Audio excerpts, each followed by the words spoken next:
A review finds many Americans are being shortchanged on their unemployment benefits. Marketplace Morning Report is supported by TD Ameritrade. You can check out TD Ameritrade Mobile and Thinkorswim Mobile to find the app that matches your investing style. And by HIMSS, offering men access to licensed medical professionals online who can evaluate conditions including hair loss. Online prescriptions available if appropriate. More at forhims.com/2020. I'm David Brancaccio. When it comes to layoffs in this country, the government's been counting wrong and paying out less unemployment money than people are due. That's according to a new report from the Nonpartisan Government Accountability Office. Marketplace's Nova Safo's been looking into this. That's among the two big takeaways in this report, David. A lot of people have gotten shortchanged on the amount of aid they are entitled to. This has to do with the Pandemic Unemployment Assistance Program. That's the one the federal government funded through the CARES Act, the one meant for people who don't qualify for a regular state unemployment aid, gig workers and the like. And what the GAO found is that after the $600 in weekly supplemental aid from the federal government expired over the summer, in 29 of the 41 states that reported data, unemployed people were getting paid less than the $245 a week needed to remain above the federal poverty line. That's less than Congress intended for them to get. And why might that be, Nova? Well, states had a flood of claims initially, so they started by paying out the minimum amount allowed by law just to get money out to people quickly. The idea being they'd later process documentation, proof of income, and pay back what people are owed. Well, in a lot of states, that still hadn't happened as of late fall.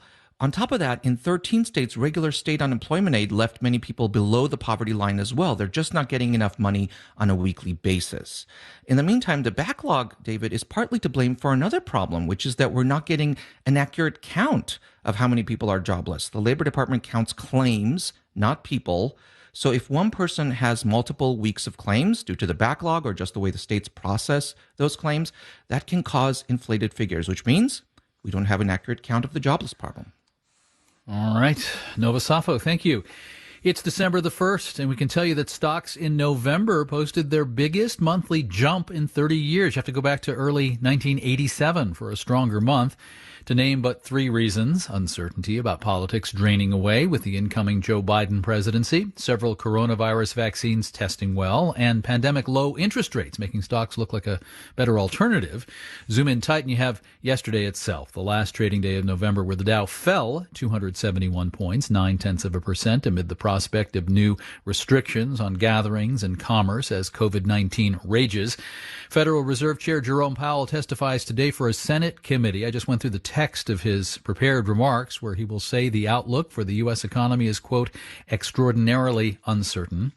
This morning, London's FTSE index is up a lot, 1.9%. The Dow future up 344 points, 1.1%. S&P and NASDAQ futures are also up in the 1% range. Marketplace Morning Report is supported by C3.ai. C3.ai software enables organizations to use artificial intelligence at enterprise scale, solving previously unsolvable business problems. Learn more at C3.ai.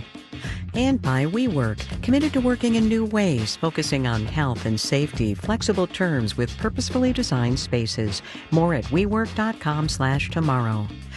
And by Staples, with supplies to get business done, from ink and toner cartridges to technology like webcams and networking accessories. More at Staples stores or staples.com. As a marker of food insecurity and poverty, 30 million children in the U.S. qualify for free or reduced price meals at schools, and that was before the pandemic recession. The federal government subsidizes this, but school districts have extra costs. Marketplace's Erica Barris reports. There are about 400 school bus stops scattered around Savannah. Some are in the city, others further out. It's a network that winds through neighborhoods and connects thousands of families to schools. So it made sense to use the bus stops to deliver meals to students. Ann Levitt is the superintendent of Savannah-Chatham County Public Schools. She says when the schools offered free meal pickup, just over 2,000 meals were served a day. But once we started delivering by bus, it could be up to 10,000. That's still not even close to the 24,000 free meals the district served when all students attended in-person classes. Nothing replaces or nothing currently comes close to having access to students every day. That's a problem for the kids and the schools, says Lauren Bauer, a fellow at the Brookings Institution. While many schools and districts are expending a lot of resources to provide these meals, take-up rates are much lower than the eligible population, and in fact, much lower than they would be if schools were open all the time. Around 30 million kids around the country rely on that food. In the spring, the USDA made all families eligible for free meals. Some families also qualify for pandemic EBT. That's extra money for food each month. Meanwhile, schools are spending on personal protective equipment, gas for buses to deliver breakfast and lunch, and packaging for the food.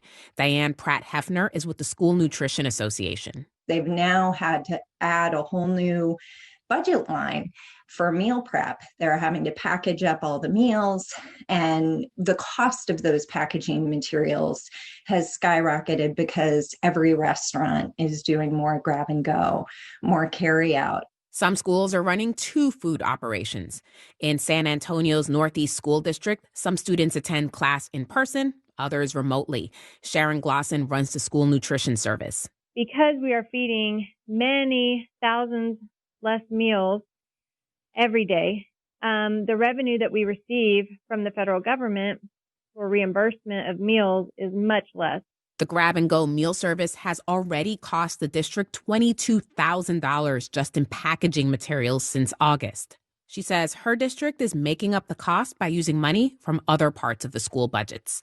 I'm Erica Barris for Marketplace. And before we go, okay, move along, quit your rubbernecking, nothing to see over here. 5 minutes. That's the max amount of time allowed this COVID year for people interested in taking in the holiday cheer of the big Christmas tree in New York's Rockefeller Center. Pods of 4 max, 6 feet apart. New York's mayor says the best way for people to watch the lighting ceremony on Thursday is on a screen from home. Our producers are Meredith Gerritsen, Stephen Ryan, Daniel Shin, and Erica Soderstrom. I'm David Brancaccio, Marketplace Morning Report from APM, American Public Media. WNYC is supported by Geico Insurance, celebrating over 75 years of providing auto insurance for drivers across America. Geico can also